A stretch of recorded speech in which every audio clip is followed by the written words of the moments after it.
the top. I was born from the bottom, but raised to the top. I'ma keep on climbing, I ain't gon' stop. I was born from the bottom, but raised to the top. I was born from the bottom, but raised to the top. I was born from the bottom, but raised to the top. I'ma keep on climbing, I ain't gon' stop. I was born from the bottom, raised to the top. Born from the bottom, ain't gon' stop. Born from the bottom, raised to the top. Born from the bottom,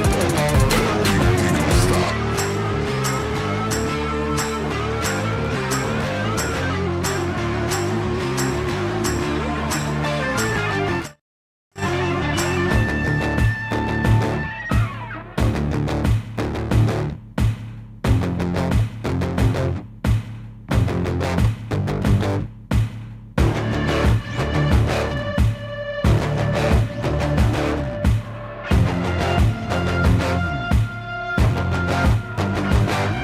I was born from the bottom, but raised to the top. I was born from the bottom, but raised to the top. I was born from the bottom, but raised to the top. I'ma keep on climbing, I ain't gon' stop. I was born from the bottom, but raised to the top. I was born from the bottom, but raised to the top. I was born from the bottom, but raised to the top. I'ma keep on climbing, I ain't gon' stop. I was born from the bottom, raised to the top. Born from the bottom, ain't gon' stop. Born from the bottom, raised to the top. Born from the bottom, ain't gon' stop.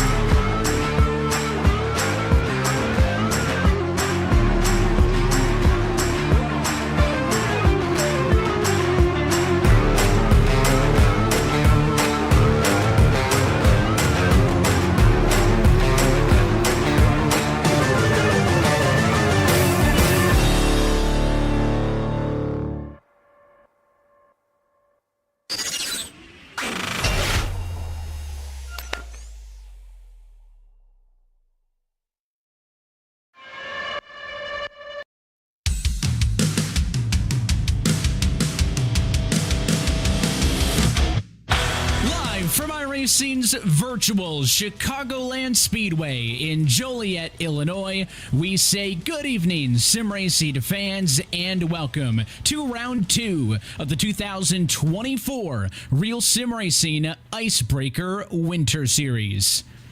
We are back in the Windy City and back for another round of NASCAR Gen 4 racing on a Monday night. And as always, happy that you're with us on RaceSpotTV. Our producer downstairs is Joshua Lee, and alongside Derek Watson, my name is Evan Pasocco. And Derek, tonight going to be a very different challenge from the unique season opener on the high banks of the Daytona International Speedway just 1 week ago. But the consensus from the drivers, they were the ones who wanted these Gen 4 cars, and they were happy after week 1, and they are all excited for another unique challenge here this afternoon. Yeah, that's right, Evan. They voted for this, they wanted it, and they got it. The unique challenge tonight will be tire conservation, I believe. Much, much different than Daytona, where tires are not really a topic. But tonight, Evan, tires are going to be all the rage as these loose race cars get themselves a nice deep dish of action here. And there are many big names in the field here tonight. I kind of forget what kind of a series we're talking about. How about Malik Ray, Michael Guest, Seth the Merchant, Logan Clampett, and more? The heavy hitters are out on a Real Sim Racing Monday. And this race, the second of the season on this 8-race road to a championship. No playoffs, no rounds, 8 races, 8 rounds of points, where we will crown a champion on the old version of Atlanta Motor Speedway coming up on the other side of the New Year break on January the 29th. But this season is relatively uniform, right? There's a couple of outliers. That would be the Daytona opener and, of course, the TBD driver vote for round number 5 on January the 8th. But outside of that, Derek, you've got 2 trips to D-shaped ovals and 2-mile racetracks at Auto Club in Michigan, and a couple of trips to racetracks like this, right? Chicagoland, Homestead, Charlotte, and Atlanta. Half of this schedule made up by these intermediate 1.5-mile tracks.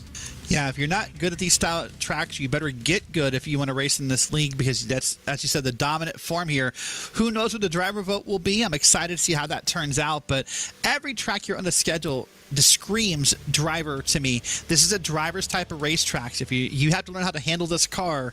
If the car handles you, you're going to have a long night. And we'll see how these drivers face off as we await the open qualifying session to get this race underway. Of course, it was Seth the Merchant with a thrilling 6/1000th of a second victory over Nicholas Mara and company, Benazzi Major, Michael Araya, and more, finishing up inside of the top 5 of the top 10 in Daytona. Gives you that point standings headed into tonight's race. Seth leading only one single lap on the night, and it was that final one. If you missed that finish, you can head over to @RealSimRacing on X and take a second look at it. The full race replay, of course, is available here on YouTube on the RaceSpotTV channel, and to give that one a watch back. A constant theme as well, which has always been a talking point through this winter series, Derek, is that these are going to be shorter races, right? We're nearing in on that qualifying session. Open queue, another unique challenge. We'll talk about that more so as it happens, but these races are shorter than what we're used to seeing with the Cup Series, and a lot of the feedback from drivers in the Cup Series is they like the long races. They even want those races to maybe be a little bit longer headed into 2024 at a 50% distance. These ones, nowhere near that. We're talking about a 100-lap, 150-mile affair here this afternoon as we take a live look in with your two-time defending Cup Series champion, Agnel Phillip. Yeah, the length of the race is very much a hot topic across RSR and across, iRacing in general, right? Because there's different strategies to short and long races. And a race like this tonight, 100 laps, there really is no time to relax. You have to be on the move and making moves and always thinking about your next possible. Now we're looking at Dylan Coyle here and all that representation. Yeah, I'll come back to my point about this length in a second. What is that behind him? I know it's gritty, but it doesn't look like a flag. It looks like a beach towel, and I don't know what's weirder, buying a gritty beach towel for your wall or buying a gritty beach towel for the beach. I'm not sure which one's worse. It looks like a Wish.com version of gritty, doesn't it? Like, it's just something kind of creepy about it. It's just Philadelphia activities. I don't know what else I can tell you. Yeah, it's a weird place, isn't it? But yeah, this 100-lap race, they have to get on the move quickly. There is no time to relax and lay back. You have to always be willing to make a move, and those cautions, if they happen, those restarts are monumental in these shorter races. We talk about some of the new drivers, and how about Logan Clampett in the field, adding to the ever-growing list of eNASCAR Road to Pro ladder level talent. Say that 3 times fast. Who are competing here. I mentioned him and guest Andrew Friedosh, of course, multiple-time champion, has been through the ranks. DeMerchant won just a week ago. Agnel, Cody Harris, some of these other drivers as well competed in those ranks. So it is a top-level bout, and we are getting underway now with open qualifying. Now, open qualifying was a big topic of conversation amongst the drivers as well a week ago. No surprise at Daytona International Speedway, but the draft is huge. Let's see how these drivers navigate this session here. Everybody on track for as many attempts at a Q lap as you would like until that 5-minute session runs down, but the trick is you have to navigate around each other, and we'll see if any of the teams work together, who has people get in their way that hurts their effort, and who could maybe steal a little bit of a toe off a car in front of them. A 3-car train at the top. First off of pit road, DeMerchant, Gidman, and Kamer off of 4 to start their first lap. And while not as prevalent as it was at Daytona, Evan, the draft will still be slightly prevalent here in open qualifying. If your team can line it up, if this team right here could get maybe DeMerchant to back it up or get the guys to catch up to him, that draft can still help here at Chicagoland in an open qualifying format.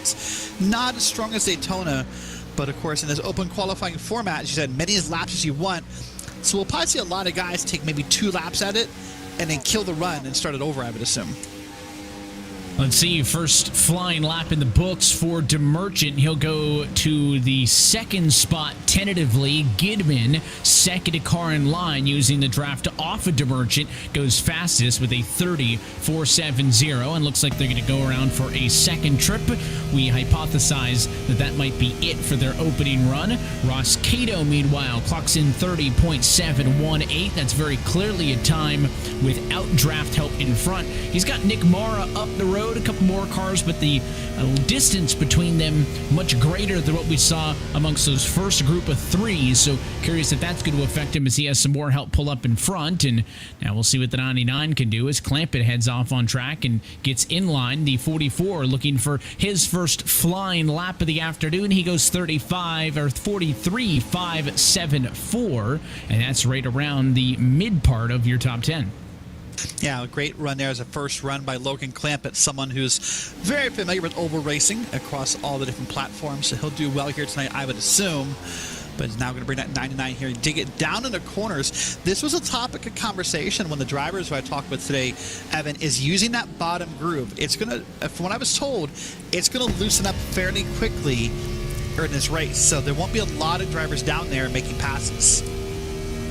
New fast time for Logan Clampett as he goes top of the board, 30.231. Clampett was best in practice earlier this afternoon with a 32.08, so still nobody topping the best time from the practice session. As you take a look there with the number 45 machine as Carl Shed gets a bit of the outside wall off and into 3. That's going to disallow his lap time. You cannot have any instant points for your lap time to count. He'll cut back down to the apron and try again, but no lap time for Shed. That last time through is, looks like 33 cars on track with under 2 minutes to go in qualifying. If anybody puts down a new fast lap for themselves and jump up in the leaderboard, look for those green highlights or those red highlights on that fastest lap leaderboard. That's how you'll be able to track who's going up and who's going down throughout this open session. Now here's DeAndre Kane. Of course, had a rough night at Daytona last week. Just went spinning off track a couple times and didn't really do as well as he wanted. A newcomer to the league here. So in that bright Doritos machine there, he's going to try to get himself around here, avoid some traffic, and back up out of 2. If this is a hot lap, Evan, he needs to probably learn how to get a little closer to that wall to find some more speed, I would think.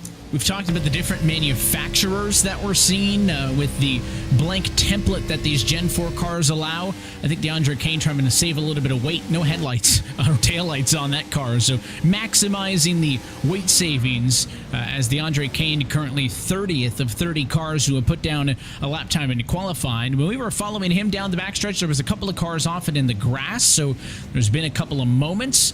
Looks like coming to the end of their lap there, maybe the one car, Malik Ray, Maverick Davis, not going to make it all the way around. And now with 30 seconds to go on the clock, you've got to be either on your flying lap or coming out of 4 to take the green flag if you want one more shot at it. Clampett still best. Andrew Freenos jumps up to P6. Yeah, with the way the iRacing rules work, it says if you're on the lap when the timer hits 0, it will let you finish the lap. So these drivers right now who are coming around, this driver will get one more run at it. But there'll be some who are pretty close here. It's about 5 seconds on the clock. So this will be everyone's last flying lap right here as of now.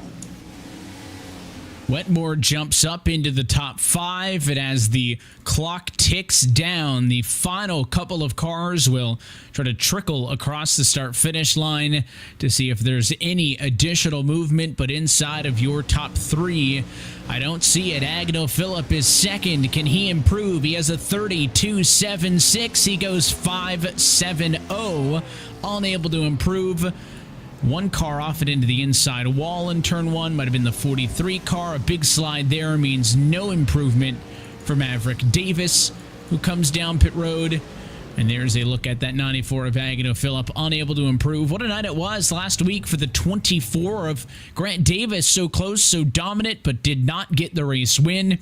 He'll find himself in the mid of the field as qualifying has drawn to a close. So let's go trackside and take a look at your RealSimRacing starting grid tonight from Chicago. And in his season debut, the California kid Logan Clampett will start on pole with a 30.232. He is able to edge out your defending Winter Series champion Agnell Phillip, who will start on the outside of row number 1 in second. Malik Ray will start from third alongside Tom Wetmore in the number 4 position. And making up row 3 will be P5 Maverick Davis and P6 Nathan Jurgensen. Picking up here at P7, Andrew Farnars and Cody Harris on P8 on the outside. Then Dominic Howe and Don Stevenson round out row 5 with Jason Weimaster and Galen Gidman 11th and 12th. Lucky number 13 tonight belongs to the aforementioned Grant Davis. He'll be on the inside of row number 7 next to the 14 of Blade Witt. 15 then belongs to Nicholas Barra. He'll be alongside the red at number 2 of Sam Nieto in P16. Michael Guest tonight, the number 23 car starts in 17th. And Michael Laraya to the outside of row 9, give him P18. Kyle Zimmer and Seth DeMerchant, last week's winner, 19th and 20th. Ross Cato and Joseph Theis back there in row 11. And then Manuzzi Major and Carl Shedd, 23rd and 24th. 25th tonight will go to Braden Whitaker. Our RaceSpotTV in-race reporter Dylan Coyle in 26th. Sean Kalis will start 27th. Eric Papineau from 28th. And the final pair to take times in qualifying, Mike Maddox and DeAndre Kane in 29th and 30th.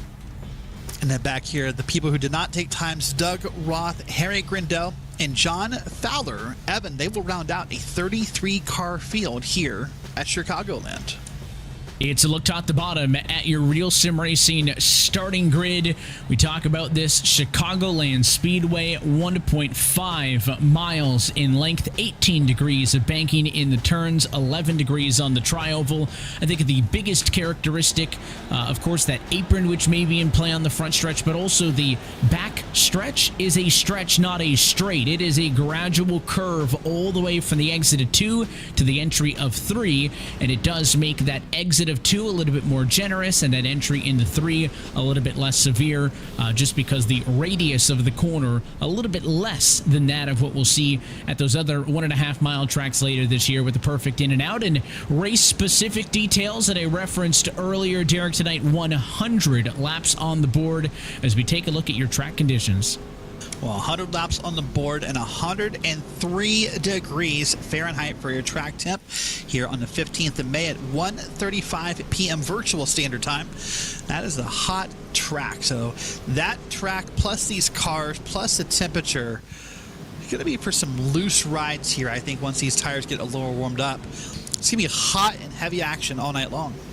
First preview of what will make up the majority of this schedule. And we're happy, as always, that you're spending your Monday night with us here on RaceSpotTV. Pace car down, the field in the capable hands of the 44 of Logan Clampett. Let's go racing in Chicago.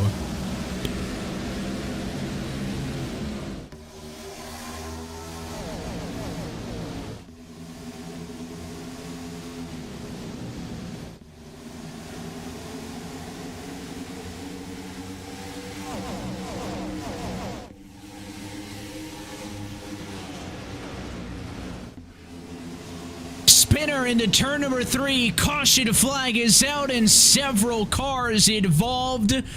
It all started, I saw that 88 machine first get turned loose. That was Blade Witt. Also around, Joseph Theis in the Kellogg's number 5. Looks like Fowler has gone around also in the Pennzoil 22. So it is a mess into turn number 3 for the first time. And the yellow comes early in Joliet. Just a really bad case of maybe 3-4 wide racing. Let's take a look on the replay here. You'll see it happening. This is going to come into turn 3. A little bit of wall hit. Oh, there it is. It's the Coors Light car. I think hit the wall and got checked up, and he just sort of accordioned the field on by him. Wow, that is some massive hits and really a good avoidance overall for the 88 there. I mean, he'll have some damage, but watch this again here, Evan.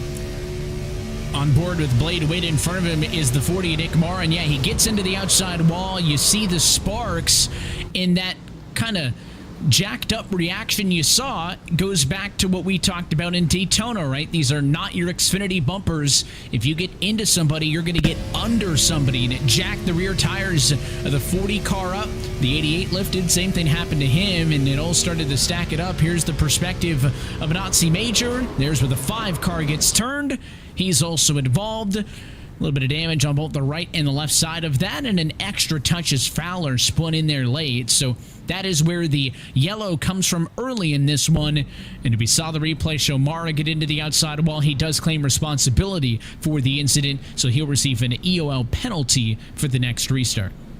Wow, what a crazy lap 1, almost a lap 0, not even a full lap done before we have this first caution. And just, that's how fast things happen here at Chicagoland. Just one person in the wall with how close they all were together. And now here we are. Well, not much pit stops, of course, I would think, Evan. And no one's going to come down. Maybe someone in the back to top it off just to play a fuel strategy game. But I think everyone will stay on track here. It should be pretty common. Let's see if we can use this as our first opportunity to get a word with our RaceSpotTV in-race reporter, Dylan DeCoyle. As always, has given us free access to his radio frequencies, so we'll get him dialed up now. And Dylan, this is a different challenge from Daytona. What's your first thoughts on these Gen 4 cars here at Chicago?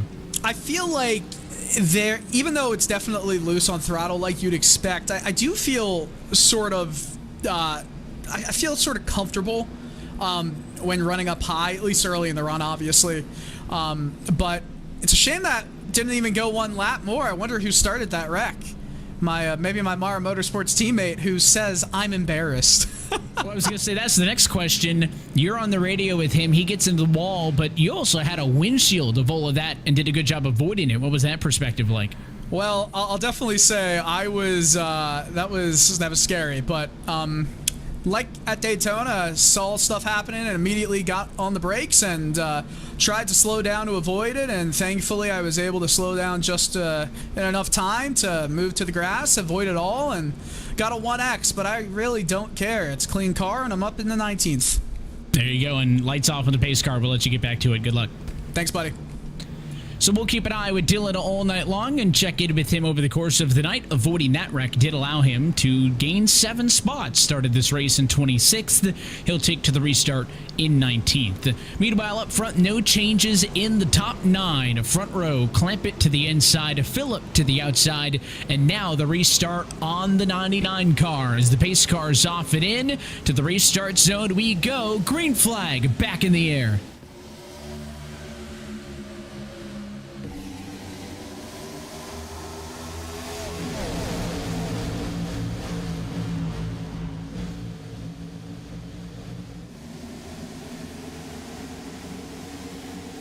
First and second, able to single file out. They battle for third. They battle for about 7th as Cody Harris under fire. That's Nathan Jurgensen who had the spot, but it's the 28 car on the move. Top side for Harris. Give him 1, maybe 2. Now to the outside of Davis for P5. What a great side-by-side battle here that's going on with these cars, both on the inside and outside groove. One of the benefits of Chicagoland, it always has kind of felt like a track where there's been more than one lane available, but now they're all going to start to filter to the outside there out of that corner. We'll see some great battles going on here. As you said, one of the key factors for me about Chicagoland that you mentioned earlier, Evan, is it really from about turn 1 through turn 4, it's always turning at some radius. You cannot relax on the back straight or you'll end up just kind of scraping that wall here. But look at that beautiful dive to the bottom here. That's going to be the 99. That's Logan Clampett trying to maintain that lead by holding on to that bottom groove. And a big slide on the exit of 2 as it is the number 1 and Malik Ray closing in. This time the 1 goes low and follows the tire tracks of the 99.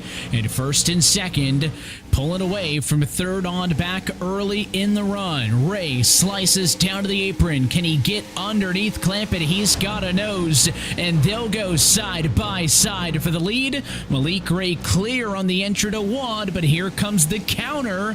Can Clampett get back under on the crossover? Not yet. No, wasn't able to get the crossover completed. Able to stick right behind him, though, and see if he can make a move. Now, what's going to be important for these guys, for Malik Ray and Logan Clampett Racing, is that they make their pass quickly and effectively when it happens. If these drivers get stuck by side, they will bring 3rd, 4th, 5th, and 6th back into their battle. So they need to make passes and make them effectively to make sure they can keep this lead.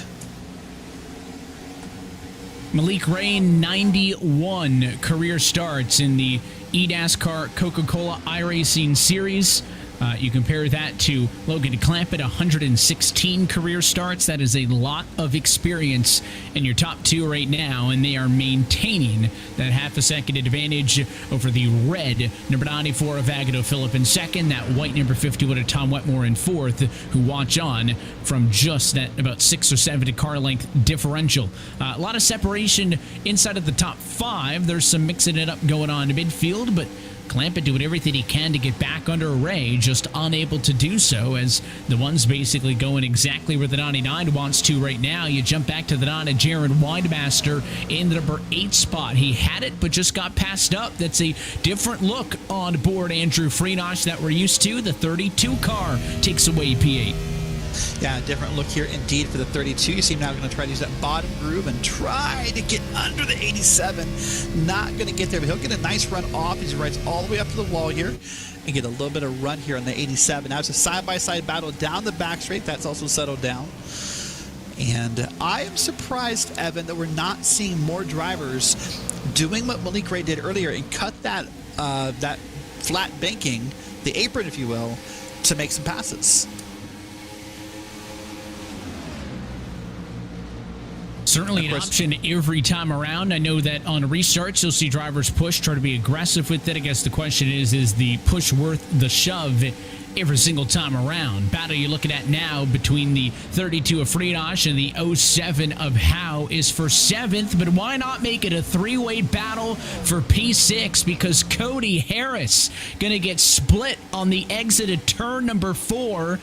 And as the 32 car looks to clear, he does. So Harris squeezed out of P6, just like the Buckeyes were squeezed out of the playoffs here on lap 13. Yeah, that beautiful scarlet and gray machine right there just got squeezed out, and he'll try to get back in this battle here with Andrew and head now into turn number 3. You beat me to the Buckeyes reference, Evan. I knew one of us was going to make it. I knew it was coming. That was my moment. And Cody's all fun and games about it, and he's a good sport as well, who's always supporting, no matter what, win or lose, always supporting the colors of his Ohio State Buckeyes. And watch it on now as Freenosh in the 07 of Howe kind of take that fight to each other. They're marching through the field lockstep with one another. A bit loose that time off of 2 was Howe on the outside. So Freenosh, the advantage down the backstretch, and into turn number 3, he'll look to clear as they both close in on that 31 and 8th and Jurgensen, P5, next car up the road. So this was the thing I talked about earlier with Malik Ray and Logan Clampett, actually. When these guys begin to race side by side here, what happens is neither one gets to run their line. Neither one theoretically gets to go as fast as they want to. And now they're both holding each other up, which is now has let Cody Harris and the rest of this field behind him get into this battle. You see how it's starting to just kind of clam up behind him. So right now, if they can get in line and get this here, or get a pass made by Andrew could quickly, but this is going to be a big cluster right here. A gaggle, if you will, out of turn number 4. No sign of slowing down, right? Jurgensen is 5th. He's about 2.6 seconds off of the leaders. Look how far those top 4 are away. This is really the battle for the best of the rest currently. Your top 4 all within a second of each other. So for Jurgensen, there's not a lot to be excited about right now, right? There's not many potential to gain. There's nothing in front of him that he's looking at taking away right now. And all he sees out the rear view mirror is about 7 different cars within a second and a half of him, so there's a lot of potential to lose, not a lot of potential to gain. As you jump back up to those top 4, the gap between Phillip, Wetmore, 3rd and 4th, and the leader has closed just a little bit, but it is still Malik Ray's field as he's led 9 of the 17 laps so far here in Chicago. Yeah, Malik's doing a beautiful job in that Pennzoil machine. We're going to go a little wider than Clampett here through 3 and 4. Clampett's going to try to dig to the inside. Now we'll see if Clampett can find an advantage here. They'll come out of 4. And neither's going to use that apron. Oh, wait, maybe, nope. Clampett's not going to do it. But he'll try to dig the inside groove here into turn number 1. Good stuff as that 99 was able to get underneath. Malik leaving the space, and they are locked on each other's door through the corner. If this battle carries on, does this open an opportunity for Agno Phillip to try to join in? He's gone down about a tenth of a second, so is reeling them in just a little bit, but it doesn't seem like, despite the fact that they are side by side for the lead, that they're pushing it 110% yet. No big slides like we saw out of some of them for those quick battles off of the restart, and advantage that time goes to Malik on the outside. He'll go right up against the outside wall. Logan's going to go right down on the white line, and with a big head of steam, even catching a bit of the fence. But regardless, Malik carries the speed off the corner, takes back the number one spot, and that right there is what makes Chicago such an exciting racetrack. Yeah, it is such a great racetrack, and it's really sad that we don't race here anymore. Of course, currently the officials have opted for the Chicago Street Course. I think this track is still used for AMA Supercross in 2022 or 2023, but other than that, it has been docile since 2019 when the last set of NASCAR races happened here. It's really one of the shortest-lived NASCAR permanent ovals that I can think of. It's what, 2001 to 2019. A very short span for an actual track on the NASCAR schedule. The racetrack still hosts some unique motorsports events. It had hosted the second round of the Super Motocross World Championship playoffs early this year. That was the first race at the facility in any capacity since pre-COVID back in 2019, with this racetrack not currently playing host to anything on the NASCAR National Touring schedule. Hopefully the fact that there are some events happening here means that the racetrack can have some sort of a future. It is a really fun facility, one of my favorite on the service. Maybe partially, in fact, because it's the only place I've ever wanted to be open race at was here on the service. Not that I'm any good. The 07 to Howe got the fence that time off of Ford. It's going to cost him. Harris clears. And the 23 of Michael Guest, next man up, trying to clear him on the bottom. So here's that Hornet's Nest from fifth on back. We checked in on the battle for the lead. And now that we're back here, things have not settled down at all. As back up front, challenge for the lead to the inside. Logan Clampett going to take another swing at the one. Now, whoa, man, you saw Malik's car wobble up the hill there, but I think what Malik's hoping for is that Logan Clampett keeps making these runs to the inside, and he basically burns up the tire and burns up the equipment. Man, look at the wide run that Malik gets out there. So what it'll do is it'll cause him to get an amazing run off the corners. He's able to carry so much speed, and that's maybe the biggest gap right there that we've seen on a couple laps between Clampett and Ray. And Malik Ray, again, this kind of comes up the hill, but it'll take a lap or so before Logan Clampett's able to get up there and make another run at this. And I say that they're not pushing 110%. I think the caveat being that drivers of that caliber are make it look pretty easy when they're going 100%, right? I mean, you saw the one kick the back end out when he cleared the 99 the last time we looked at them go side by side. He kicked the back end out, got that right rear into the outside wall. I mean, make no mistake, the Pennzoil 1 is kind of slipping and sliding and driving that thing and steering it with the rear tires off the corner every single time around, and that was a really good center for the 99 at Clampett. He normally can't get to the one car until well off an exit, but he got there to the center of 3 and 4, and this gives him a good look down into turn 1. He's not going to be able to clear yet, and look for that signature run on the exit from Malik Ray topside. There it is. Yeah, signature run, but this time they're side by side out of the corner. That's the best that Logan Clampett has gotten it so far. Now they'll come down into 3 and 4. Malik Ray does not run this one as wide, although we saw someone in the background there. That was Agno Phillip, really wide in 3 and 4. Now Clampett's actually going to lead this lap, and we'll see if he can finally complete this pass in 1 and 2. Way back down to the inside again as he tries to complete the pass. He sees daylight off of 2, slides up. Ray stays in the gas. Too much, though. Malik did not want to lift. Gets way sideways, and with a fantastic save, keeps the Pennzoil number 1 on track, but at the expense of first and second, as Clampett gets the lead and Agno Phillip drives past to P2. Man, it feels like that never lift mentality is something we know Malik Ray for. He's always wanted to be aggressive and stick a car in there somewhere and see if it'll stick. But speaking of sticking, look at this potential 3 wide here that this Altus machine is trying to make happen. Now they're going to back it out into 2 wide here. But this gaggle right here has never broken apart. Although I feel like the Altus machine is still moving forward through the gaggle. And maybe 3 wide right here. I don't know that I would trust these cars in a 3 wide through the corners at Chicagoland that often. Awfully trusting, and in the middle of all of that is Seth Merchant, who has been on a charge. Started in 20th position, has driven his way past 15 cars. He's the biggest mover on the night, but he can't get the 31 quite yet, as Nathan Jurgensen, an impressive defensive run off of 2 to at least buy himself another half lap, because this time off of 4, DeMerchant's got it, and for the first time tonight, your Daytona winner is in the top 5. Yeah, what a great job getting around that pack, and now it'll give him a chance to breathe. There's no one in front of him. He gets to pick his own braking points, his own lift points, his own turning points. He's not being dictated by the cars in front of him. So I'm curious to see if he starts to pull away, and it looks like he possibly will. He's already opened up a decent gap there just in this short time. It has been impressive, and the question is now time. He no longer has those physical race cars in him and the next driver.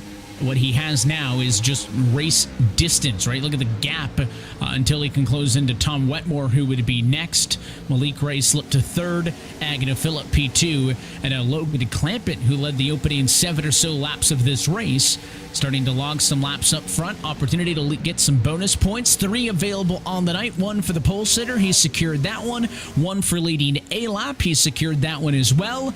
Now looking for that 3rd bonus point available, which would go to the driver who would lead the most laps. Malik's led 17. Logan seemingly on pace to catch that as we close in on 1/3 distance. There on the right side of your screen for a moment, you saw the live point standings. We'll bring those back in a little bit so that you can look at them, but there they were. But man, look at this here.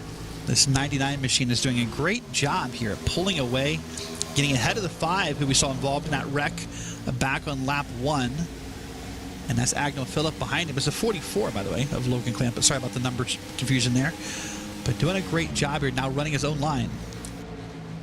99 on the car, that is his correct number, 44 on time and in scoring. But Logan Clampett doing a good job of leading in his first start. No shock there, though, right? A car that I'm sure he enjoys as a racer's driver, somebody who likes that high horsepower, the lower downforce. And we have seen, again, the positive reactions throughout.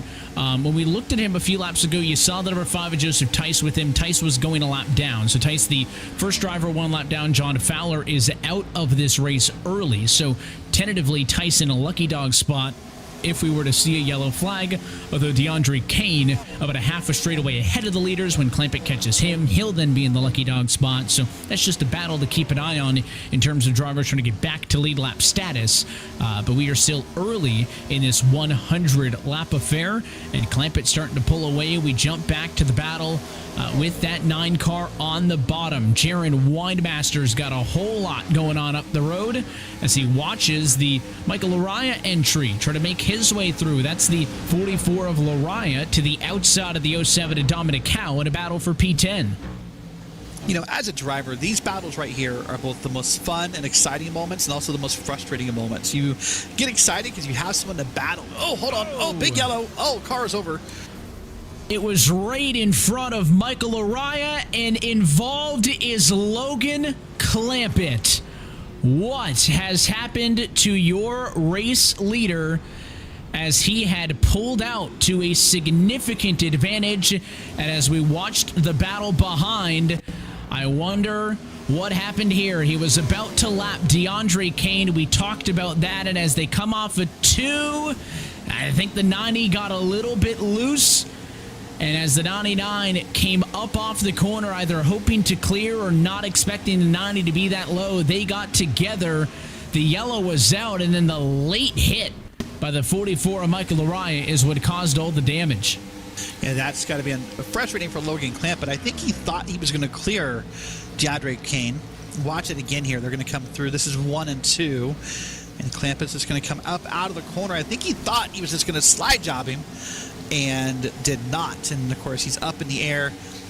Clamp gets it turned a little extra hit there from Kane, and then gets it turned sideways. And here you go. Here's that hit right there that almost put the 44 on his roof.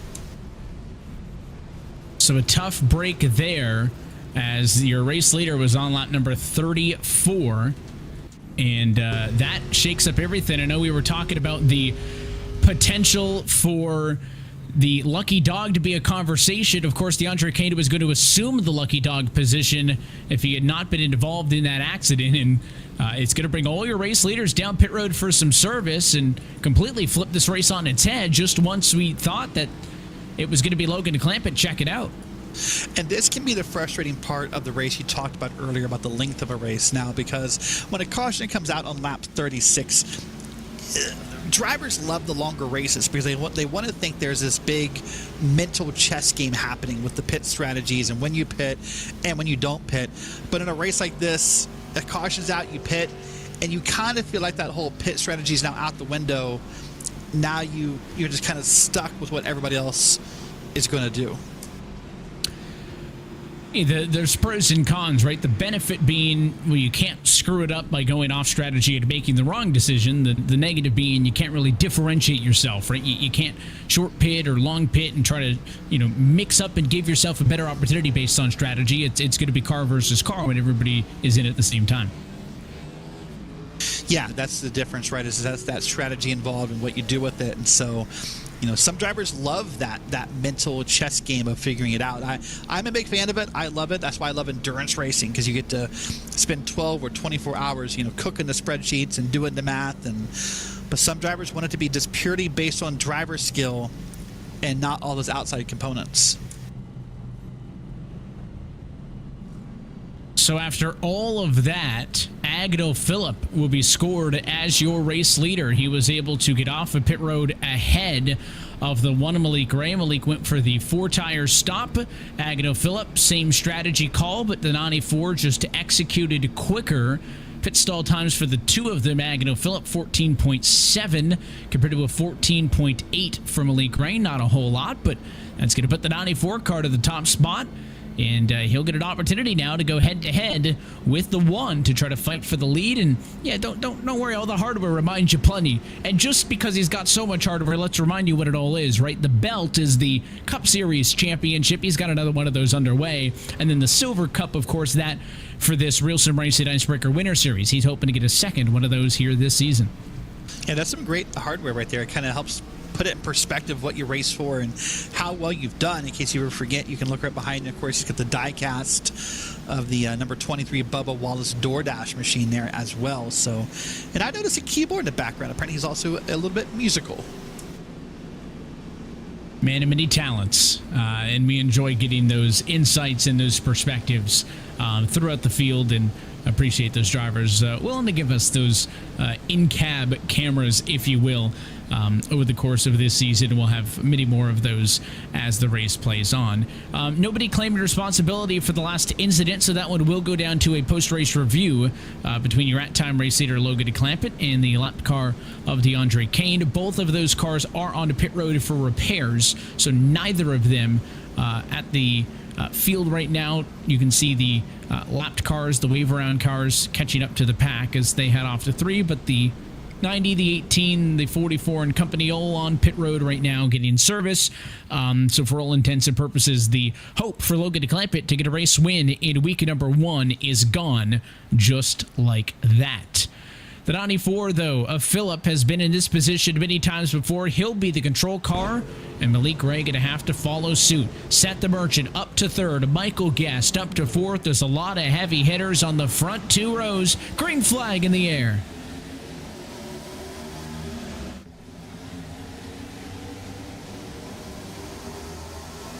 Well, here we are, the 3rd time tonight. We're doing a restart. You see everyone's pushing really hard, but your race leader's got a little bit of a lead here already. Agno Phillip out there. And I think these restarts, Devin, are so important to make up spots on a track where we're seeing a hard time making passes around each other. Big dive to the inside in turn number 3 for Malik Ray. Phillip shuts the door. He can't get there. Meanwhile, for third, the outside line, DeMerchant able to shake off Michael Guest for the moment, as now they get side by side for the lead. Malik Ray on the bottom. Agnell Phillip on the outside. And then Ani 4 inches off of the wall off of 2. And look back at P3. It felt like a few minutes ago I told you that your last week's winner was back in P20 on the grid. Here he is, P3 on the track, and quickly running down your race leaders. He is charged through the field. 17 positions gained. That is the most out of anybody. Oh, and by the way, impressive night for Michael Guest as well. 17th to 4th, right behind him. That's the second most positions gained at 13. Phillip on the wall that time off of 2 as you go on board with Michael Guest. He sees DeMerchant slip away. Now Guest dealing with Andrew Freenosh in a battle for 4th is up front and off of 4. New leader, Malik Ray around the 94 car. For how long, though? Phillip tries to get topside, can't get the position. Oh, man, that was tight right there. But, yeah, once the 94 scrubbed the wall out of 2 last time by, he killed just a little bit of momentum. And you can see Malik Ray was working at it the whole time to make this pass happen here. But now I'm curious how Seth DeMerchant gets involved here and how patient Seth will be, or if he just dives right in this battle here of these 2 leaders. You can see Agnell almost looked like he was thinking as he was going through the center of the corner there, trying to learn what the one car's doing, what can I do to adjust to that, and admittedly on these Monday nights, not a position that Agnell is often in, is the driver learning and trying to figure it out, but that's the case here with the top talent that has been drawn to this IceBreaker Winter Series, with these Gen 4 cars taking place of what had historically been a series that ran the NASCAR Xfinity Series machines for the better part of the last 9 years. We're celebrating our 10th season of RealSimRacing IceBreaker Winter Series racing this year, headed into 2024. And seeing some of the very best duke it out. Those top 3 single file, the battle for 4th on back a tad more interesting. Freenosh is clear of Guest for 4th and 5th. Then you've got Wetmore and Howe, 6, 7. But those top 7 cars not stretching out. They are all within 1 second of the one car up top. You know, it seems apropos that these drivers would pick this car. This car is a fun car in the service. Of course, a car that came due to a little bit of a mishap during the iRacing seasonal update, I think 2 seasons ago, and here it's stuck around. The community demanded it, and iRacing integrated it. But a lot of drivers love this car because you really have to know how to handle a race car. So here it is apropos that on the eve of the next iRacing update, Evan, we're racing these cars and racing them well here in RSR.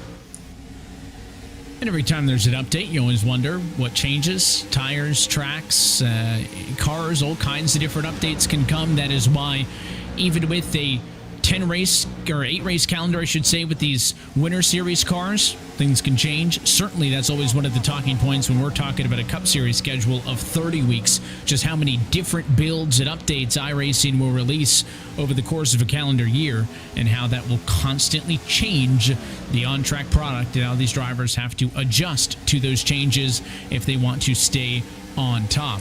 Agnell Phillip, a little bit of radio chatter there as they're all ahead of this secondary group back here. That's the 24 car, Grant Davis on the bottom.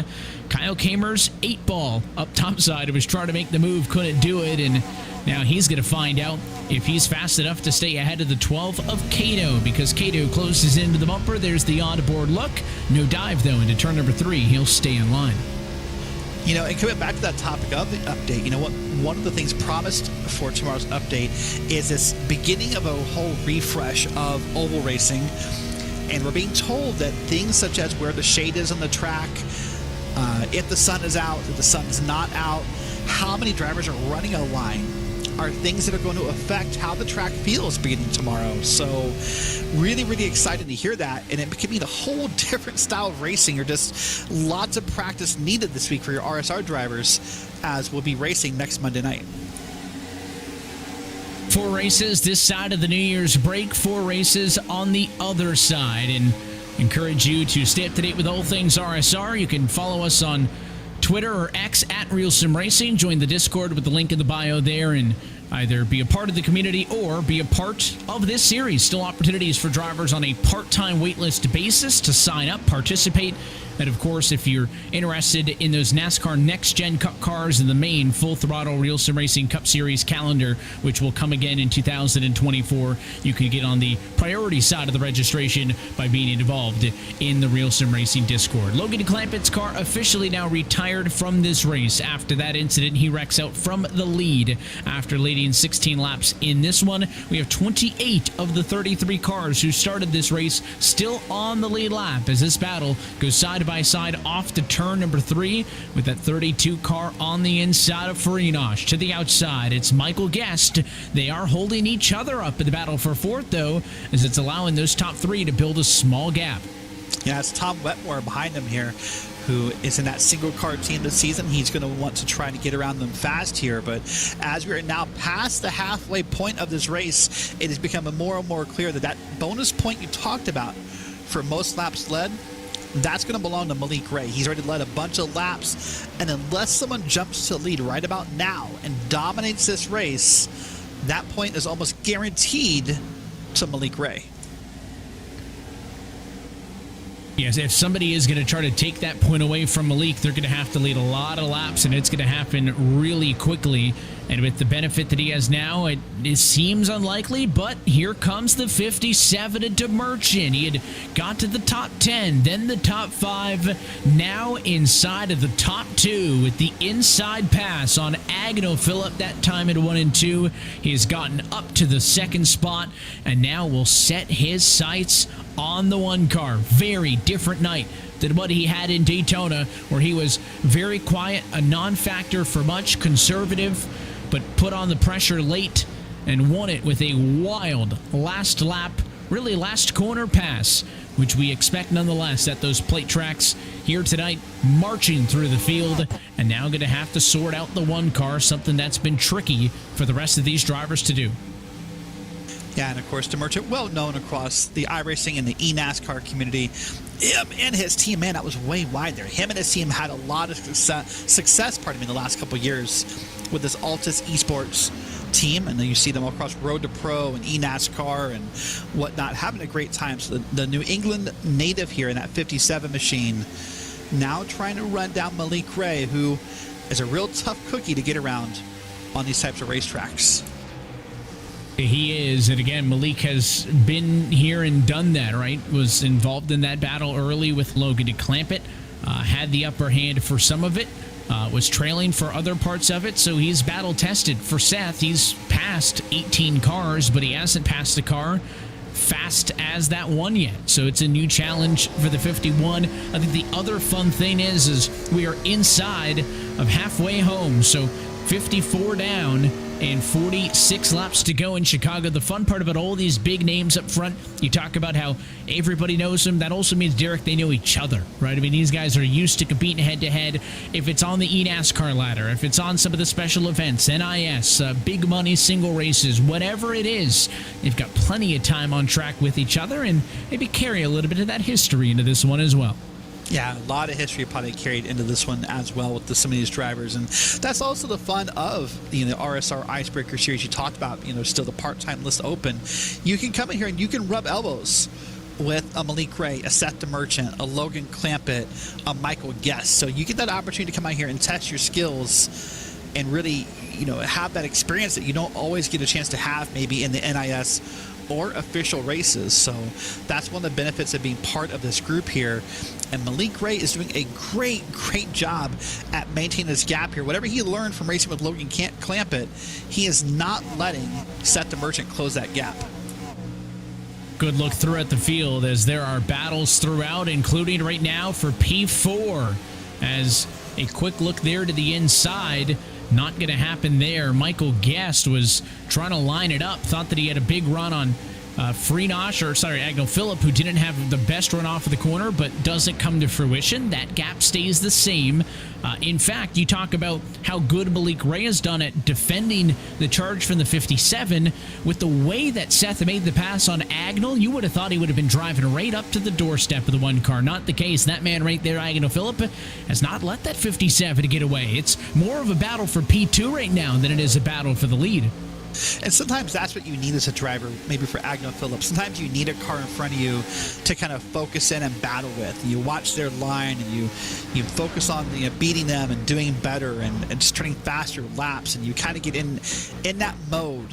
Sometimes as a driver you need a car in front of you to keep you focused and not just kind of turn it into a Sunday drive, if you will. And it doesn't matter if he's out to the lead by 5 seconds or in a battle like this. Looks relatively calm, I think, compared to most. But you can see the shoulders, you can see the arms. I mean, when he's counter-steering this car, it's a full-body workout, not the same kind of racing that you would see in our next-gen Cup car equivalent, as he goes all the way to the bumper. The 57 that time doesn't make the move, but Seth knows that he is there. And this time by, going to be 40 laps left to go in Chicago. Very quickly closing in on the final stretch of this race. 2 yellows to this point, one on the opening lap, one on lap number 34. That took at time Logan Clampett, race leader, out of this one. Clampett's retired since. He'll finish 32nd. Malik Ray has led the most laps out of anybody at 38 laps total. Next time by, he will secure the bonus point for the most laps led when he leads number 39. Something that's really interesting to me, when I talked to some of the drivers before this race, I kept hearing how loose these race cars were and how they were loose on throttle and they were loose through the corners and the bottom groove wasn't going to work. And I don't know if the drivers got more acclimated to the track or if the track temperature is playing a factor or what's going on here, but none of those things are really coming to fruition. That or these drivers are just doing an amazing job at wheeling these cars around, because I've not seen any real instance of someone loose on the bottom or someone losing a race car. We saw Malik Ray wiggle it a couple times, but nothing any of real note. Let's come back to this gal against the 88 machine here and others involved in this battle. This will be the battle back here in the middle of the pack here. And whew, this is 12th, 13th, 14th, 15th. And wow. Almost 3 wide, is way down to the apron that time, but unsuccessfully. Was that 45 of Carl Shedd, who's a lapped car with better tires, trying to navigate this battle. Why not 3 wide through the center, as he will split the gap between Blade Witt and Kyle Kamer. So a bit of a sketchy move there, as he's able to get himself through, and there's trouble in a yellow for the 2 car. Sam Nieto was barking at somebody on the radio. He is slow on the back straightaway, and that is caution flag number 3. That's unfortunate for Sam, a car who spent a lot of last week up in the front of the draft pack and, still turning his first laps in this car. But let's take a look and see what's going to happen here. He's going to lose it on his own. He's going to come out of the corner here. Oh, just loose in front of him. I think that was Papanow. I think that's who he was upset about. Papanow apologizing over the radio right now. That was very similar to what we saw with the Andre Caden Logan Clampett, right? The 2 car better, maybe a bit of a different dynamic, because this was a battle for position, but I think the onboard's going to show you the 17 gets loose and comes down.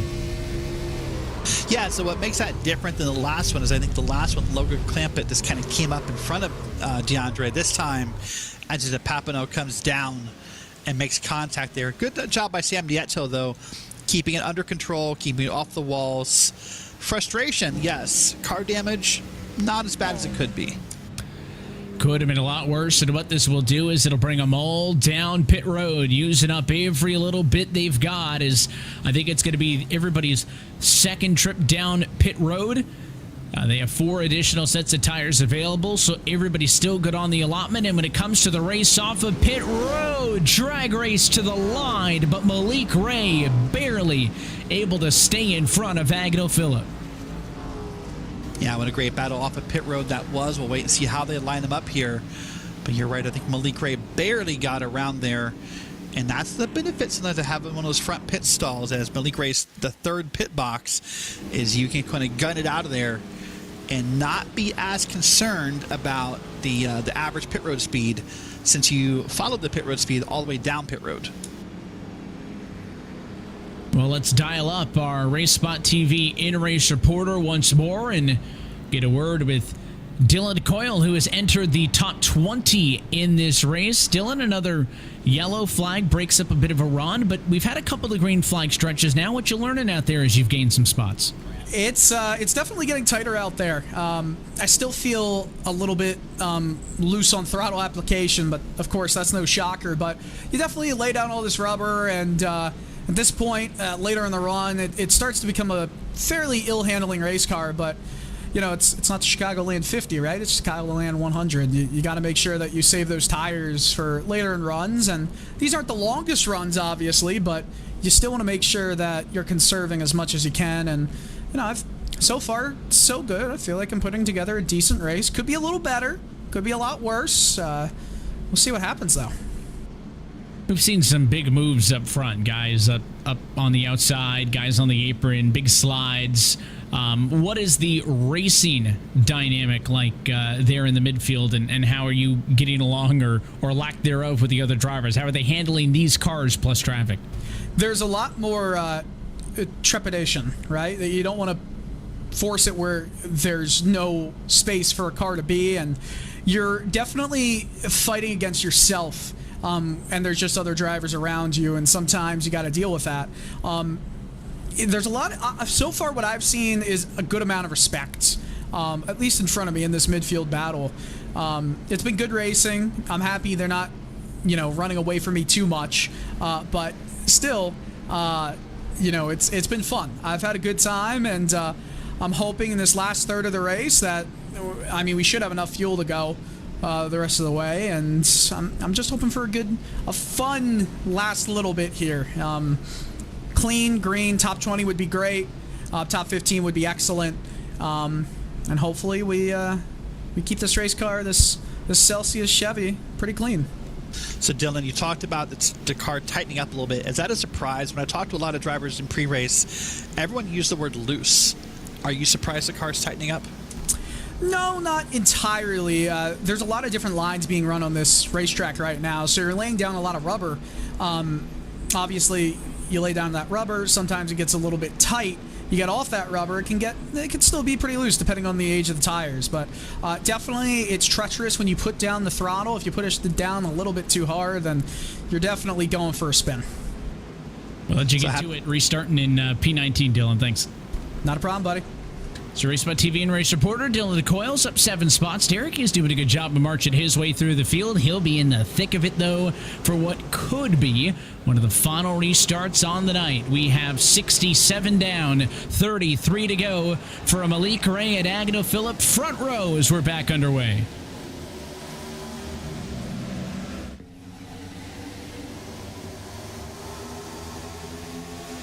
What an amazing jump there by Malik Ray. Just really got on the throttle, timed that start perfectly. And look at that gap there. Already 0.3 of a second over Guest and Phillip here out of turns 1 and 2, and pulling away with it as he's watching this whole battle happen behind him. And behind him better than in front as those race leaders try to get away. Door to door is the 51 of Wetmore and the 94 of Agnew Phillip, because Michael Guest able to make the pass for P2, so he'll take second spot away after a bit of a poor start for the 94 car. Thought that maybe Wetmore had his number there. They both bobble a bit on the exit of 2. Now the momentum goes to the outside as Seth the Merchant tries to make his way back inside of the top 3 on the outside line.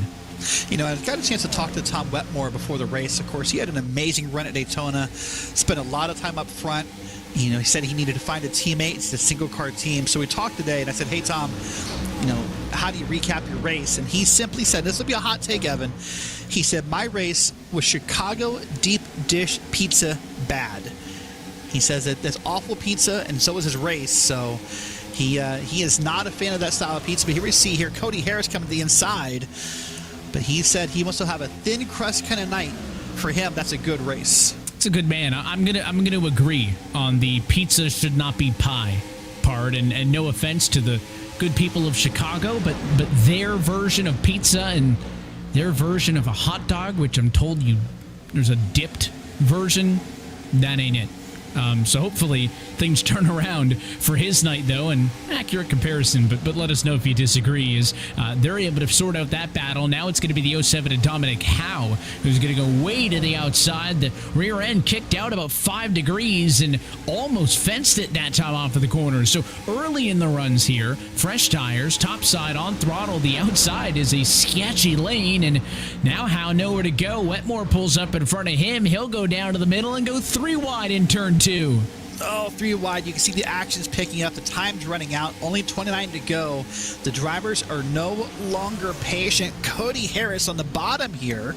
Going to try and make it stick through the corner. See that great camera shot there through the grass. And Harris will back it up here. Now they'll be 2 by 2 across the start-finish line. 2 pairs of 2 by 2 as they race off and into, you guessed it, 1 and 2, and it's going to be for about 5th on back. Those top 4 cars have single file things out. Malik Ray, with probably the best restart we've seen from anybody tonight, has been pretty untouched since the green flag came back out, and Wetmore doing his best to use that topside run to his advantage. He'll pull even with the 07 of Dominic Howe. That battle continues. You mentioned earlier, not a lot of people using the apron. Seth the Merchant's been trying it the last couple times around from 3rd. So late in this race, these drivers more and more aggressive as the laps to go on that scoring pylon continue to tick away. Now, the danger using that surface down to that flat apron is that it is a little slick. It will get the car a little loose. And, of course, there's also that problem of re-entry. The driver does not have to let you back in. Now, they probably should, so you don't door bang them, but you can get stuck down there and have to lift and give up a spot or two. But if you can time that apron correctly and get the track entry and track exit correct, you can make up a good amount of time, because the shortest way around anything is always the fastest way.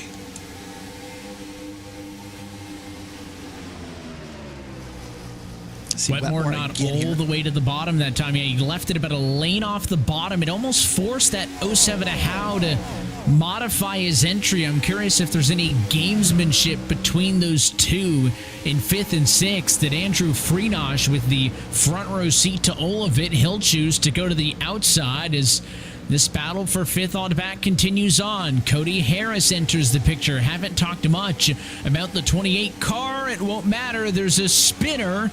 It's got to be behind your race leaders.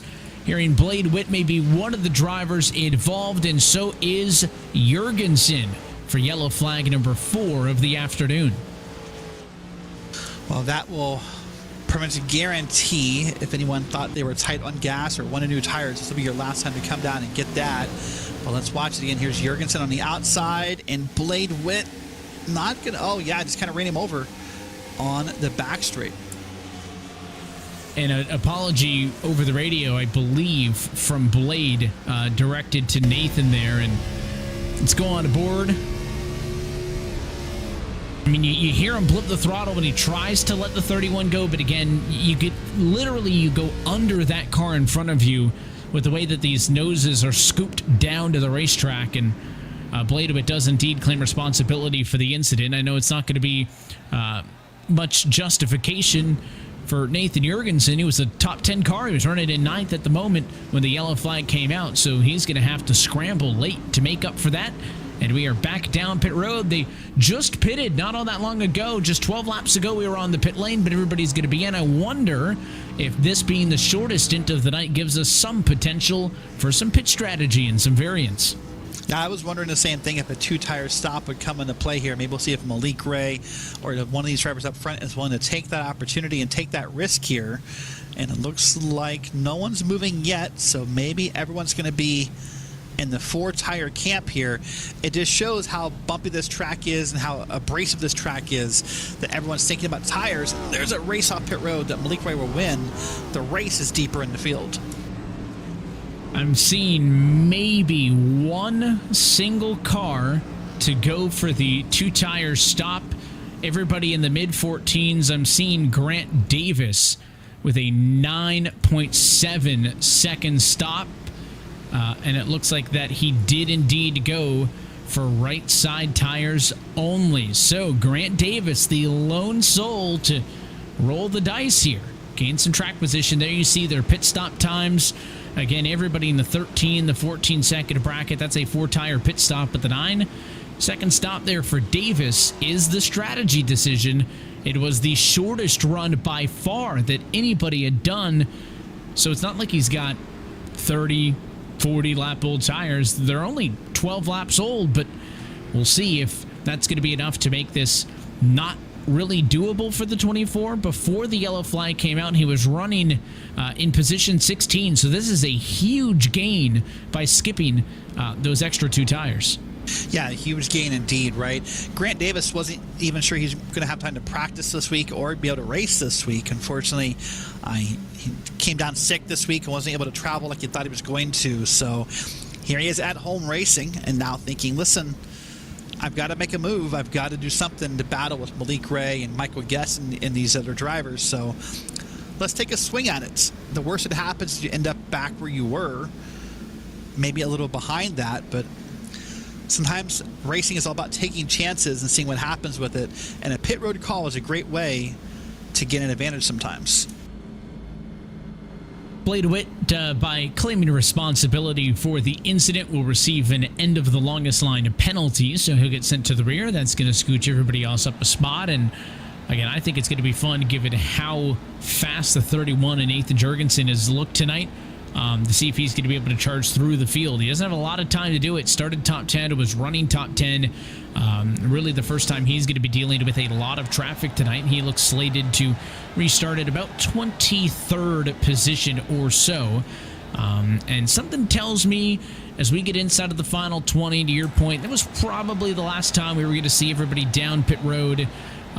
Just because even if we go into the 13 laps, right, the same distance, I don't think everybody pits because then you're going to have guys staying out. It's going to be so close to the end of the race. But inside of 20 to go, all those thinking caps tend to blow off with the wind on the restart. And I'm expecting these drivers to stop giving and start taking. I think it's going to be a real aggressive restart tonight. And we'll see if we can go these, what'll be 20 laps to go when we come by green to the end, or if we've got some more torn up sheet metal on our horizon. Yeah, that'll be the great question here at the end. But now we'll see if anyone can really match Malik Ray. One of his great skills tonight has been jumping these restarts and being ready for them. Now it's Seth the Merchant behind him and other drivers all around him. We'll see if he can be matched in that skill. One of the ways that Malik Ray is pulling away from the field is simply that, watching the Barney the flag man, waiting for that green flag call, and going. So we'll see what's going to happen here. We're going to watch from his vantage point for a moment. And we'll see as the pace car pulls down what happens on this restart. 20 laps to go in the RealSimRacing IceBreaker Winter Series at Chicagoland. Malik Ray in control. Green flag back in the air. Big spin, big crash at the start-finish line. Caution flies. And it is a parking lot on the front straightaway here. Big mess. The 04, one of the many cars involved. Wow, what a big mess that was. You're right. That was just massive to see happen here right behind the field on the restart. And in a weird way, a big beneficiary of this wreck is Grant Davis. Whether or not that 2-tire strategy pays off, Evan, he's ahead of the wreck. You're going to look for the outside. It starts with the 51. Check up, just an accordion effect. It looked like maybe the first car to check might have been the 24. Whatever happened, though, it's just like it is in traffic on your drive home from work. When one car hits the brakes, the next car behind you hits it harder, the next car hits it harder, and eventually someone's going to rear-end you. And right there, it was the 12 car getting turned from behind after that outside line just could not get in coordination. Let's look all the way to the front of that row. It's a good start on the bottom. There's no real obvious start for it. It's just the 94 checks up for the 24, and then again the reaction happens from that point on backwards. Here's the perspective of Agnell Phillip. Let's see what he saw. I think he tries to jump the start is what happens here. He tries to predict the start there, and then he has to back it up That's my understanding without seeing it from the 24's view. But I think Agnell tries to predict the start, and then he gets it wrong, and everyone goes behind him. I thought that too, but at no point did the 94 accelerate more than the other cars. There's Papanow's view.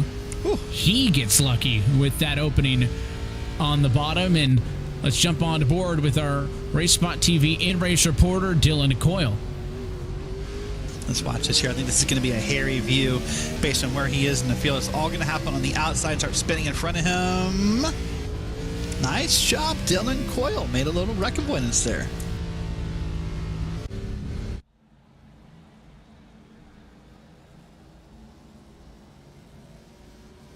Well, nice job by Dylan Coyle, RaceSpot's own, or in-race reporter.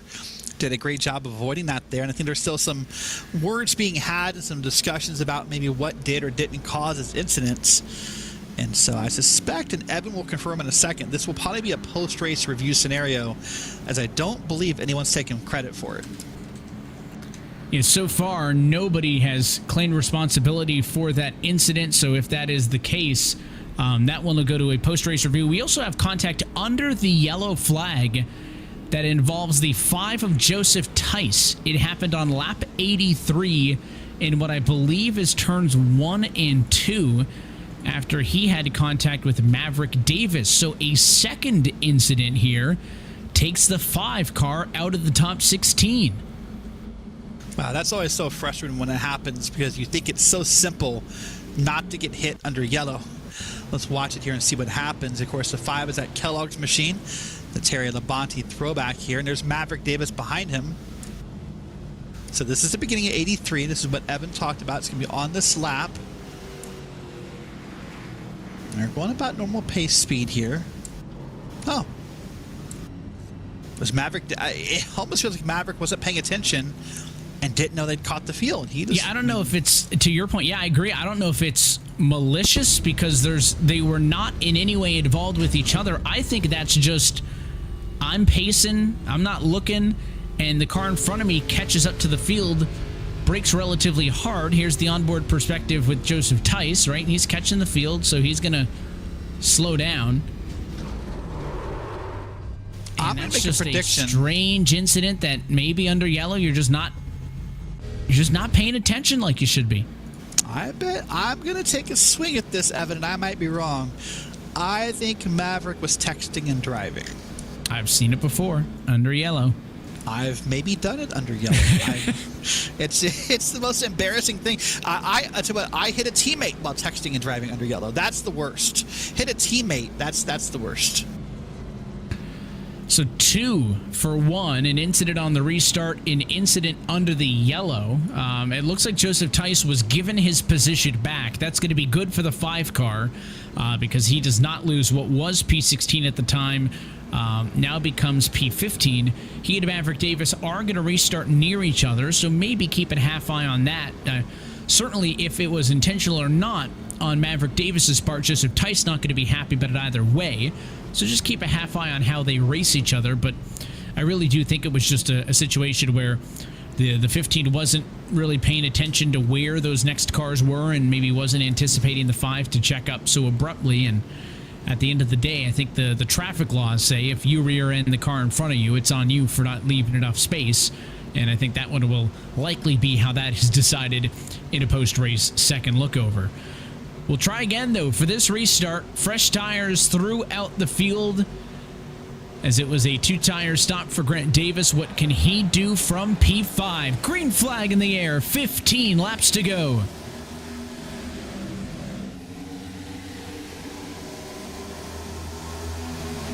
Lots of movement behind Malik Ray here. Look at that. And already cars moving lanes, getting around each other, setting up those passes they want to make because they know time is very short here. And Michael Guest, is instantly moved from the top lane to the bottom lane in front of Seth DeMerchant as soon as they got past the start-finish line. And really tight on the back bumper of DeMerchant there was the 07 of Dominic Howe. He's at a race best P4. Can he make some noise and get into the top 3? Meanwhile, Malik Ray has looked almost untouchable. in the second half of this race. He has been dominant. Since then, is this only going to be a battle for second on the back as he opens his race lead to half a second? Yeah, it really is interesting. Ever since Logan Clampett, exited this race, how Malik Ray has taken over and dominated. It's as if Logan Clampett knew something the rest of the field didn't when it came to racing Malik Ray here. But man, Seth DeMerchant is all over the back end here of Michael Guest. You can tell he wants to get around him. He just can't quite make it happen yet. And it's probably going to happen soon, because I think Seth DeMerchant's getting a little impatient here with 13 to go. Maybe a little impatient as we close in on 10 laps to go in this race. If DeMerchant feels like he's better than Guest and feels like he's going to be able to catch Malik Ray, he needs to dispose of the car in second sooner rather than later. But Michael Guest feels like he's got the second fastest car on the racetrack. He has no intention of making this easy on Seth. He wants to go out there and win this race for himself. Next time by, going to be 11 laps to go. We're single file through the top 10. Who looks to make a move first? There goes DeMerchant to the inside for second. You saw that car wiggle a little bit. Wasn't quite able to make it stick all the way through the corner. He'll try it again here to get as close to the apron. And now he'll be almost door to door as we come up here through turns 1 and 2. And he'll try to clear Guest here. Guest goes way outside. Takes that line we saw Malik Ray running earlier. And now he will still be in the lead out of turn 2. Still in the lead off of turn number 2, and Guest able to shake that first offensive from Seth DeMerchant, who stays in third. Now DeMerchant gets the run again. He'll go under, uses all of that apron, dips the left side tires to the grass at the 10 lap to go marker. Door to door now, side by side. The battle for second rages on. DeMerchant gets a little bit of the apron though, gets sideways. Guest also loose. He's into the outside wall. Wow, they both really right there had a chance to lose the car, and DeMerchant's going to come out ahead of there. DeMerchant tried to play a little bit of that gamesmanship there into one, though, by getting really close up to the door, and then they both kind of lost it from there. We saw a little bit of wall contact behind that white car, but all is good. We're still going to stay green here. 10 to go, and Malik Ray has been dominant all night long in this race. Battle for second. It continues on as DeMerchant's been able to get it from Guest. Behind them, they were 3 wide for a moment. The man on the move, the 32 of Andrew Freenosh. He was topside on Dominic Howe and Agnell Phillip. He's been able to drive his way through to the number 4 spot. That will leave them funnied behind him for P5 and 6. Phillip on the inside, Howe on the outside. I come down here again, and time is slow, well, depending on your point of perspective, slowly or quickly ticking away here.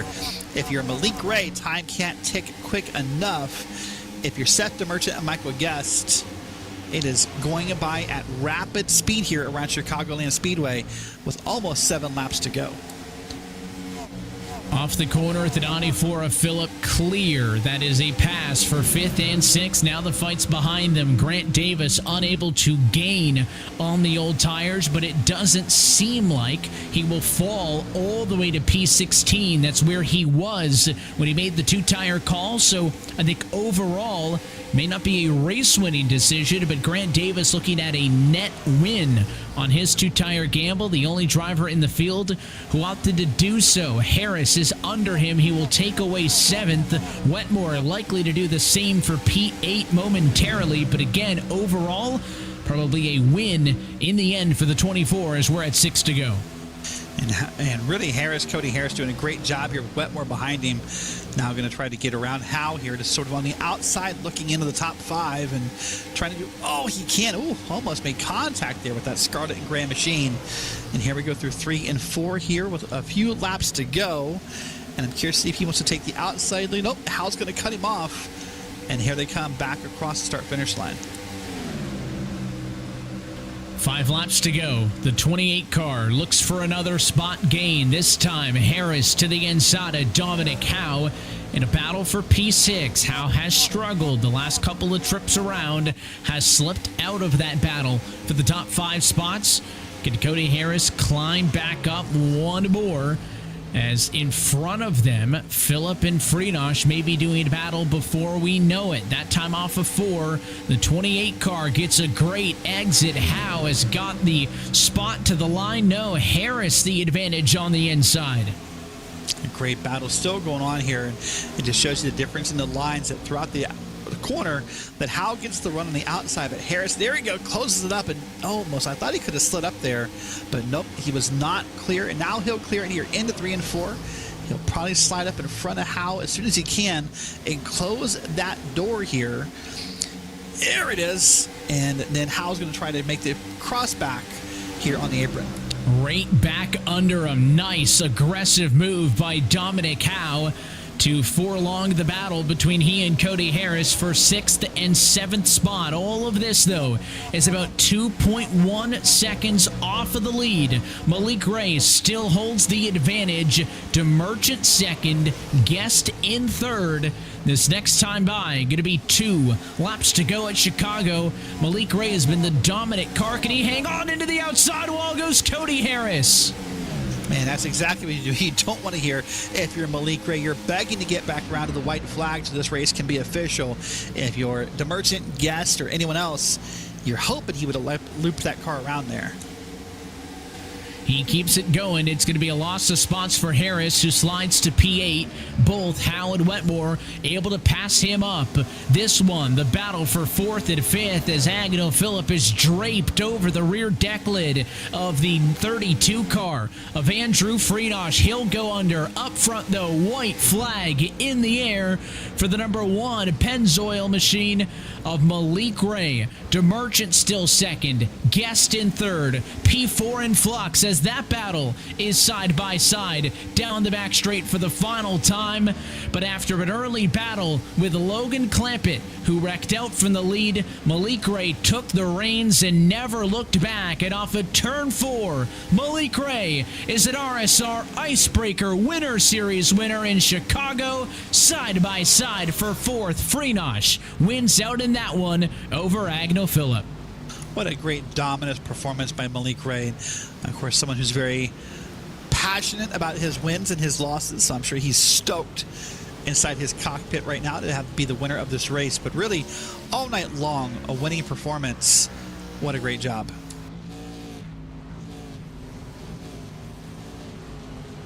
And a celebration to come, I'm sure. All of the congratulations for the race winner tonight. It is Malik Ray, who will celebrate on the front stretch. 78 laps led en route to victory. Both he and Seth the Merchant taking home checkered flags to kick off this 2024 season.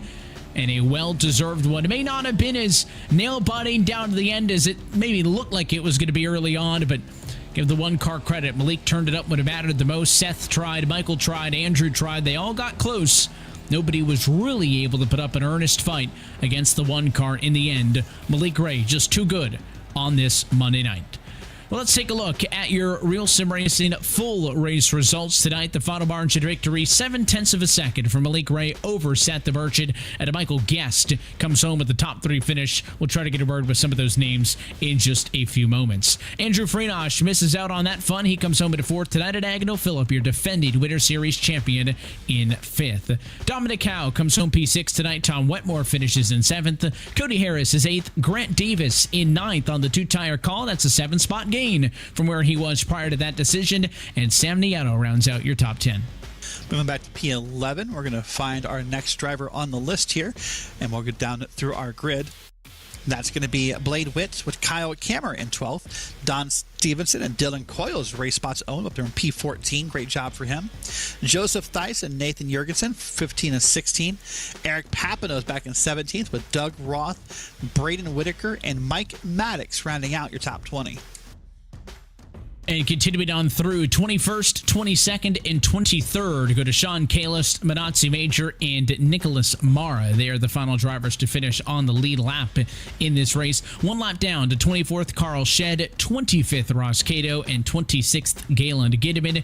Maverick Davis comes home 5 laps down, 27th, with DeAndre Kane, Harry Grindle, and Michael Araya, your top 30.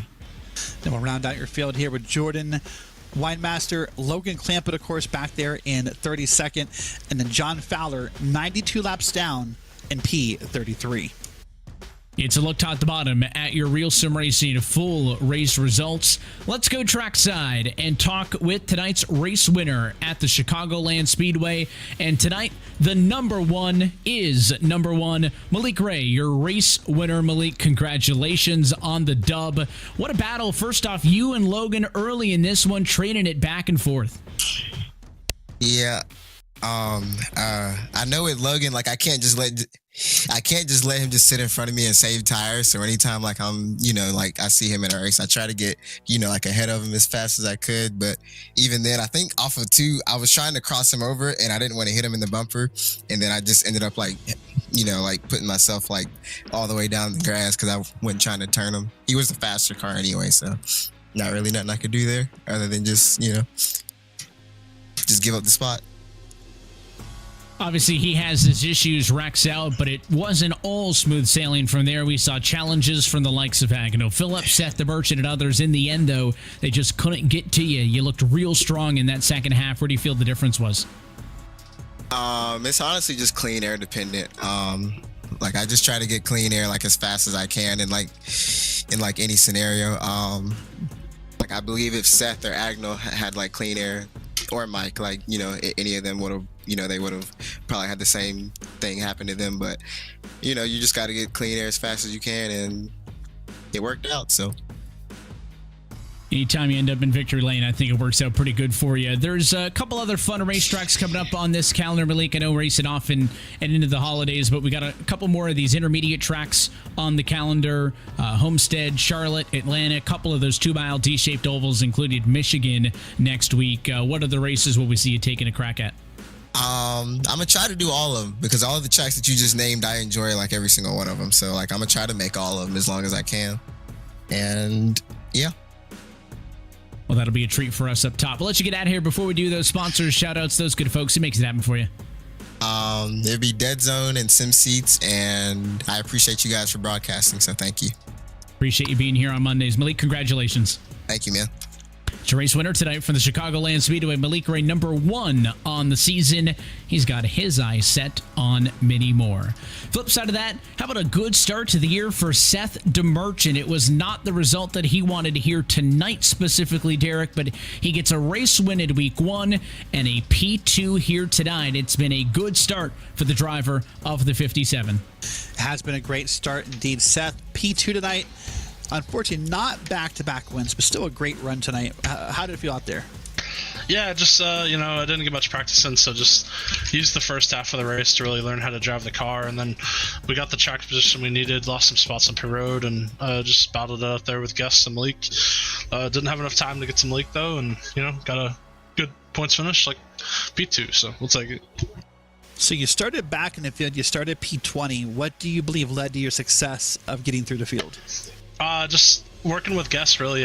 We lined up nose to tail, and I just saved tires with him, and we kind of just waited for the first 10 laps or so, and then just following them through traffic, kind of just working with each other, like not holding each other up. It was nice.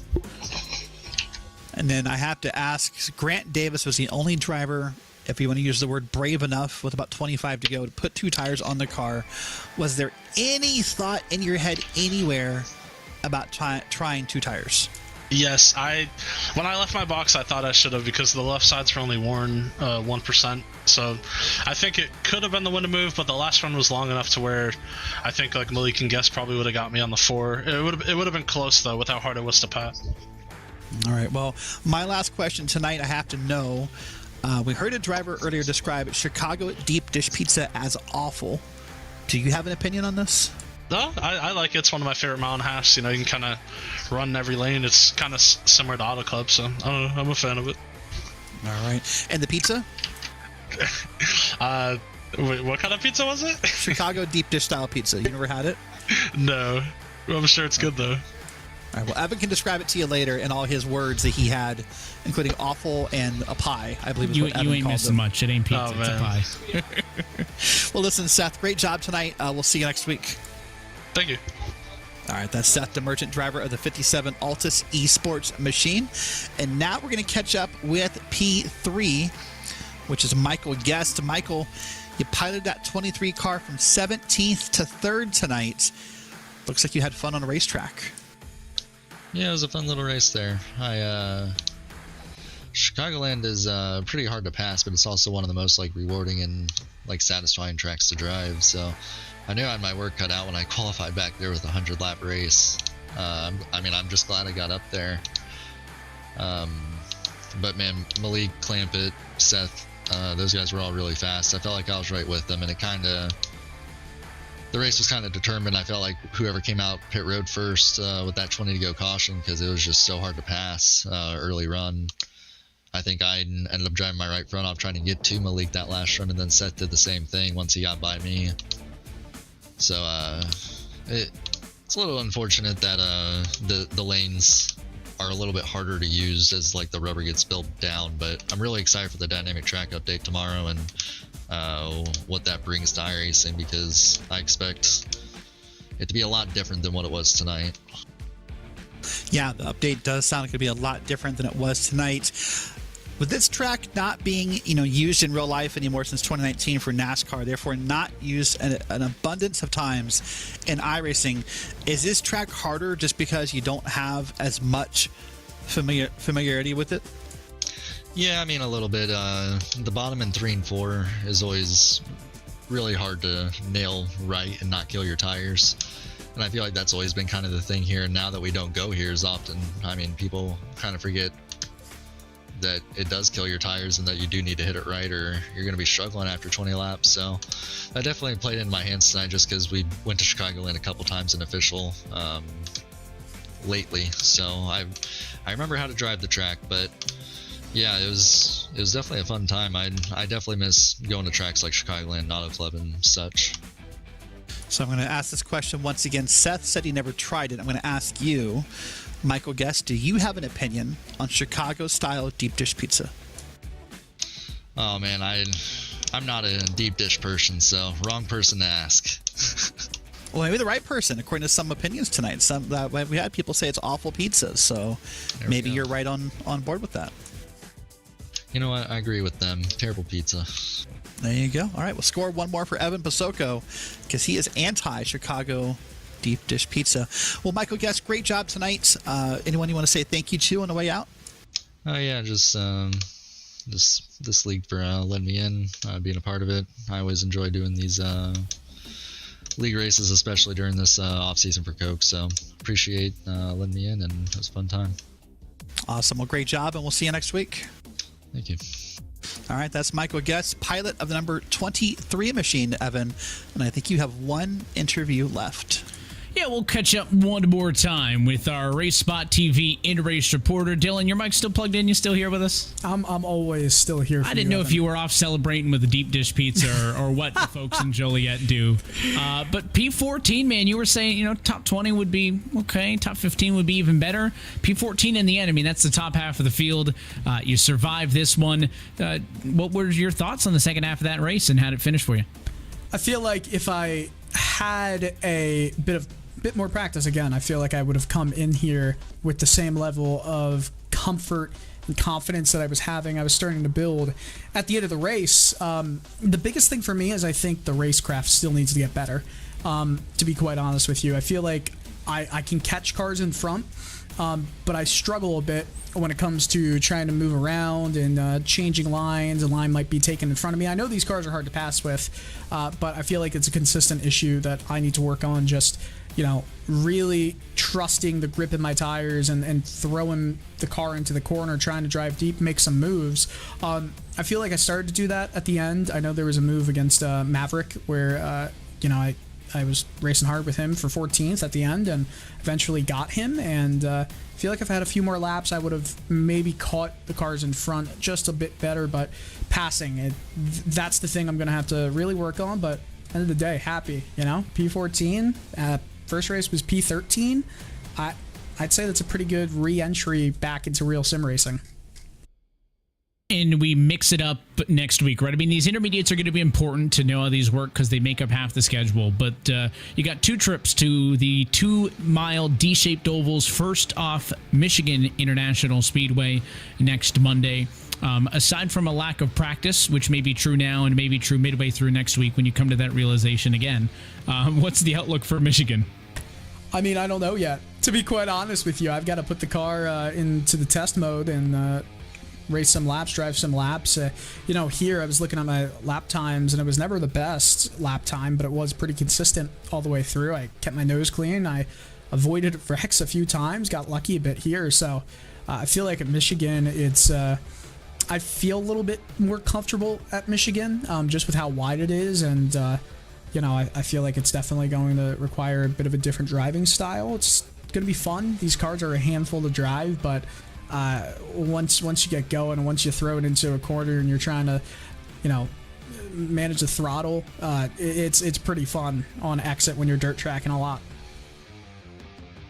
Well, we'll let you get out of here. We appreciate the time as always. What we do, though, I think it's only fair. You chat with us, you get to shoot some plugs. So who makes it happen for you and the team? Well, of course, shout out to Mara Motorsports. Nick Mara, Matt Mara hasn't been in the race, but was spotting, giving a few words of encouragement earlier on before he had to go. Of course, my real world team, iRacing. Love that team, love those guys, and it's always great going into work every day at the shop. We got a Christmas party Friday, so follow my social medias if you want to see some things that I'm probably going to also want to really quickly delete off my social medias. Celsius, of course, and follow me on Twitter at Dylan R. Coyle.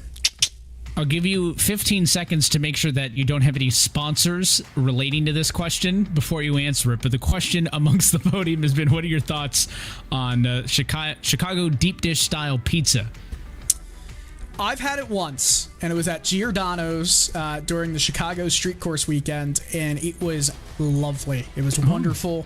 I'm looking forward to trying it again, but I'm trying to focus on my physique here. It might be a little bit difficult to just keep it at one. Dylan Hot Take Coyle, the only person surveyed tonight who likes pizza pie. Wow. I loved it. I loved it. Hey, if it's a hot take, and I'll take it. I'll take it for sure. He'll go down with it. He'll also go down with a P14 to finish tonight. Dylan, thanks for chatting. Of course, buddy. Thanks, guys. Use your RaceSpotTV in-race reporter Dylan Coyle comes home in 14th position, Derek. And you heard the feedback from all the drivers on the action and on the pizza. And I'll say that a lot of them enjoyed this racetrack. Some of the pre-race notes that they had passed to you was, first real test in these cars outside of the high banks of Daytona. Maybe difficult to pass at times, but rewarding to do so when you did. And while Malik Ray made sure that it wasn't quite as thrilling as the Daytona finish just a week ago, still plenty of action among some of the top talent on the service all night long. Yeah, what a great race it was, right? The battles from really 2nd through 15th, it felt like, were immense all night long. But at the end of it, you'd say Malik hot-dogged his way up to the front of the field. And now we head to the Irish Hills of Brooklyn, Michigan, to the Wolverine State for round number 3 of this RealSimRacing IceBreaker Winter Series. Of course, we'll visit its sister racetrack in the Auto Club Speedway later this year when we head west to Fontana. But another unique challenge in racing at a big track like this, so different in these kind of cars than it is in current day NASCAR racing. Yeah, what a great track it's going to be. A big 2-mile track, and it's a place I love. Many, many racing memories here for me in real life and in sim. So I'm excited, and I know it's only a week away. And we look forward to all of you tuning in and joining us then. But until next time, that is it for us here tonight from Chicago. On behalf of our entire team at RealSimRacing and for your broadcast crew tonight. For our producer Joshua Lee downstairs, for Derek Watson and myself, Evan Pasoko, I want to say thanks for tuning in and congratulations to Malik Ray, who's the race winner here tonight. We roll on next week on Monday, December the 11th from iRacing's virtual Michigan International Speedway. That race and every race of the 2024 RealSimRacing IceBreaker Winter Series can be found exclusively here on RaceSpotTV. Till next time, good night from the Windy City.